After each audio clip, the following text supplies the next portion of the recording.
Good morning. Thank you for joining me for another 5 good minutes with the Word. We're continuing our study of the book of Habakkuk today. We're going to begin in verse 1. The oracle which Habakkuk the prophet saw. How long, O Lord, will I call for help, and you will not hear?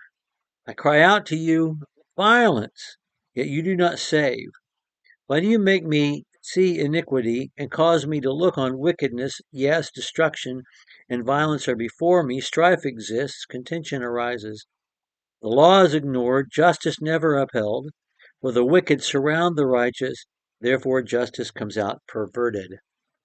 Okay, that's his question. God will start his answer in verse 5. This is the oracle. The word is literally burden, which I love. I love that image that the prophet has a burden.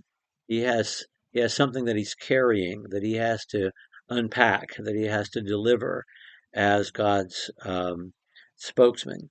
The oracle which Habakkuk, his name Habakkuk, we have no idea what that means. I mean, there are all these speculations that associate it with different languages, Akkadian languages,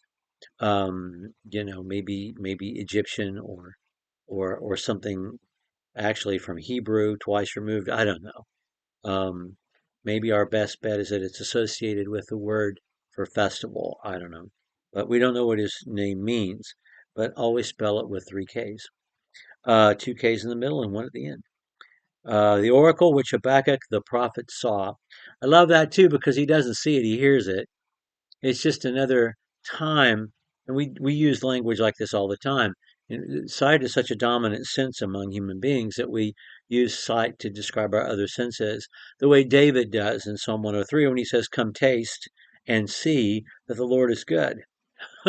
Tasting isn't seeing, tasting is tasting. But we get it. I mean, there's no confusion there. We say things like that all the time. Hey, come see if this needs ironing.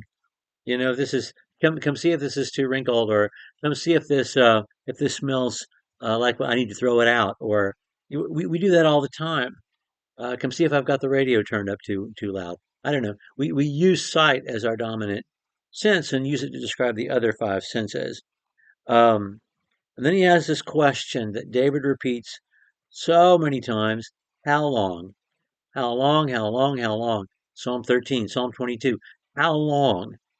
Am I going to have to undergo this before you do something about this?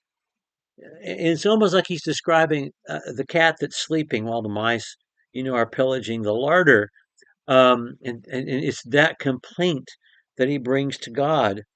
Um, you know, um, how long will you not hear? And hearing and seeing again, you won't hear me, but you make me look at this. I have to see this. What do I have to see? Wickedness all the time. It's in front of my face. I can't avoid it. I am being forced to look at this unpleasantness all the time, and you haven't done anything about it. And what is the wickedness that he describes? What does he cry out? Violence. Now let's think about that for a minute. Usually, when we think about the wickedness of Israel, and the prophets are clear about this, there are many sins that we find Israel, Judah, I should say, being prosecuted for, and Israel being prosecuted for in the prophets, and they're always the same sins.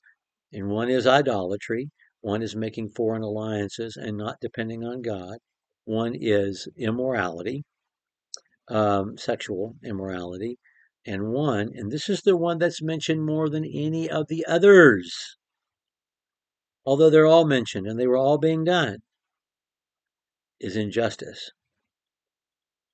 The weak taking advantage of the strong, violence in all of its forms, physical violence, economic violence, verbal violence, cultural violence, violence, violence, violence. People who are strong take advantage of the weak, and that's not the way it's supposed to be. And it is that he's complaining about, and he makes that clear. The wicked surround the righteous, and justice is perverted. There's no justice, there's no fairness because the weak are always being preyed upon by the strong. Violence, violence, I cry out to you. And God doesn't seem to do anything about it. Well, When we're together next time, God's going to tell him what he's about to do about it. And it's not what he expected.